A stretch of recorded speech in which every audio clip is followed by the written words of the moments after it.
একটি প্রশ্ন থেকেই যায়, বিশ্বকাপ বাছাই পর্বে ব্রাজিল, আর্জেন্টিনা এবং উরুগুয়েকে হারিয়ে যাদের নাম হয়ে উঠেছিল জায়ান্ট কিলার, সেই প্যারাগুয়ে এবার বিশ্বমঞ্চে গিয়ে পড়ল কঠিন বাস্তবতায়। প্রতিপক্ষ ছিল স্বাগতিক যুক্তরাষ্ট্র।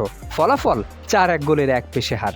বাছাই পর্বে ব্রাজিল, আর্জেন্টিনাদের হারানো সেই প্যারাগুয়ে কি আসলেই শক্তিশালী, নাকি চাপের মুখে এমনটা হয়েছে?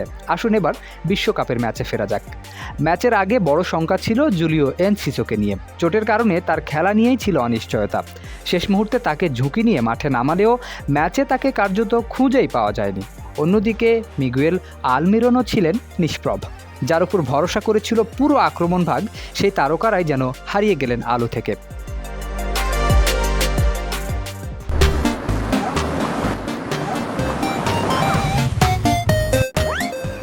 শুরু থেকেই ম্যাচের নিয়ন্ত্রণ ছিল যুক্তরাষ্ট্রের হাতে। ক্রিস্টিয়ান পুলিসিকের ধারালো নিচু ক্রস ক্লিয়ার করতে গিয়ে নিজেদের জালেই বল ঢুকিয়ে দেন ডামিয়ান বোবাদিয়া। সে আত্মঘাতী গোলেই পিছিয়ে পড়ে প্যারাগুয়ে, আর ম্যাচের গতি বদলে যায় পুরোপুরি।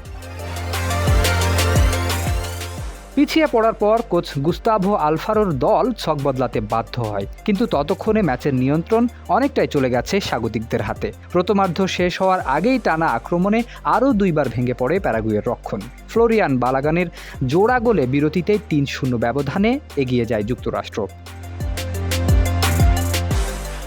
দ্বিতীয়ার্ধে কিছুটা ঘুরে দাঁড়ায় প্যারাগুয়ে। বদলি হিসেবে নেমে মরিসিও একটি গোল ফিরিয়ে আনেন। তার পজিশনিং আর ফিনিশিং দেখে অনেকেই ভেবেছিলেন এত দেরিতে কেন তাকে নামানো হলো। তবে সেই আশার আলো স্থায়ী হয়নি, কারণ এরপর আবারও ম্যাচের লাগাম টেনে ধরে যুক্তরাষ্ট্র। মাঝমাঠ ও আক্রমণে আধিপত্য বাড়িয়ে শেষ পর্যন্ত জিও রেইনার গোলে 4-1 ব্যবধানে ম্যাচ শেষ করে তারা। এই হারের পর প্রশ্নটা বড় হয়ে দাঁড়িয়েছে, বাছাই পর্বে ব্রাজিল, আর্জেন্টিনাদের হারানো সে প্যারাগুয়ে কি আসলেই শক্তিশালী? এনসিসোর অনুপস্থিত প্রভাব, আলমিরনের নিষ্প্রভতা আর শুরুতেই আত্মঘাতী গোল, সব মিলিয়ে ভেঙে পড়ল জায়ান্ট কিলারদের গল্প।